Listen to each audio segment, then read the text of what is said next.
আজি হৈছে ৰাখী বন্ধন। পোনপ্ৰথমে সকলোকে ৰাখী বন্ধনৰ বহুত বহুত শুভকামনা জনাইছোঁ।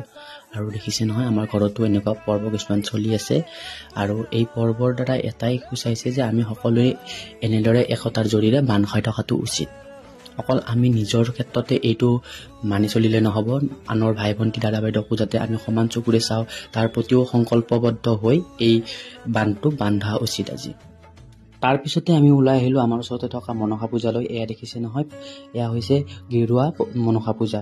ইয়াত মই আৰু ভণ্টি দুজনী, পেহী, শিৱাংগ, আমি সকলোবোৰ আহিছোঁ আৰু আপোনালোকক অকণমান দেখুৱাওঁ। আৰু ইয়াৰ মুখ্য আকৰ্ষণেই হৈছে দেওধনী নৃত্য। প্ৰথমতে আপোনাক অকণমান দেওধনী নৃত্য দেখুৱাই লৈছোঁ।